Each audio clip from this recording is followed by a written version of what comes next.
Hello，大家好，我係的神，咁啊又再次見到大家。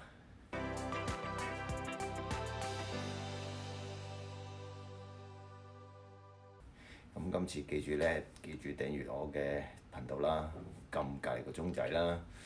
咁今次就想講俾大家聽，我去移民嘅嗰邊嘅情況啦。咁就俾大家睇下我而家進度去執成點啦。好，咁啊首先呢，而家執咗幾箱啦，呢啲咁嘅紙箱啦，咁就呢啲呢，係我之前嗰啲舊嘅衫啦，咁就 recycle 嘅，咁所以就預備都係拎落樓下㗎啦。咁嗰啲都係呢啲膠，即係譬如嗰啲膠盒啊，嗰啲各樣嘢呢，我都預備晒。咁至於仲有啲，哇！依家間房亂到爆，陳年嗰啲袋啊、backpack 啊喺晒度啊。咁啊，嗰啲呢都係貨回收站㗎啦，嗰啲衫褲舊嗰啲衫褲，咁呢啲都係膠嗰啲嘢啦，咁都係回收㗎啦。咁至於呢，我嘅剪外呢，呢啲呢滑浪板呢，我都要有時間劈一劈佢啦。咁好亂啦，真係亂到都唔知點樣。暫時係咁多啦。要提一提你，問一問佢哋嗰邊嘅郵政局嘅同事啦，問下佢個船期幾時啦。咁你就唔需要到時你收翻嗰啲貨咧，會等耐咗咯。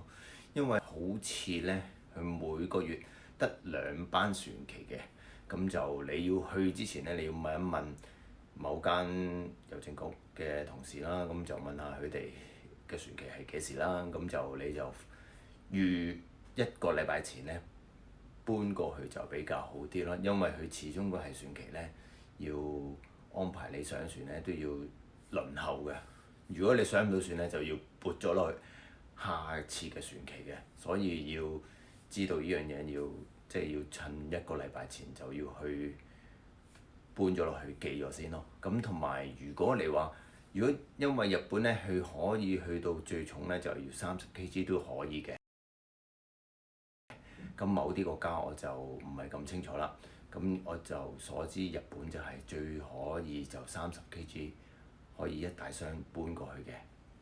20kg 幾錢呢？咁就話20kg呢，大約475蚊啦。咁如果30kg呢，就要565蚊嘅。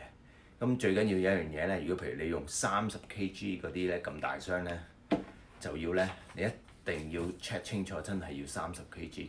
如果唔係咧，你重或者1-2kg咧，佢都唔俾你過骨嘅。所以你要將你嗰啲箱咧入邊嘅嘢又要拎翻出嚟咧，再磅過，再要 packing，所以比較麻煩啲。咁啊最好咧，大家咧如果寄之前咧，你最好揾過嗰啲咧電子磅啊，或者可能旅行磅啊嗰啲鈎咧，磅一磅先去嗰邊咯。如果唔係，到時你去到郵政局又要拆箱，好麻煩嘅。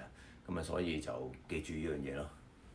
都已經執到七七八八啦，咁樣只係即係想 share 俾大家，即係嚟緊嘅去移居日本咧，安排嘅嘢都比較多嘢做啦。如果喜歡我個頻道，記住撳個鐘仔同埋 subscribe 我啦。咁就下一條片再見，拜拜。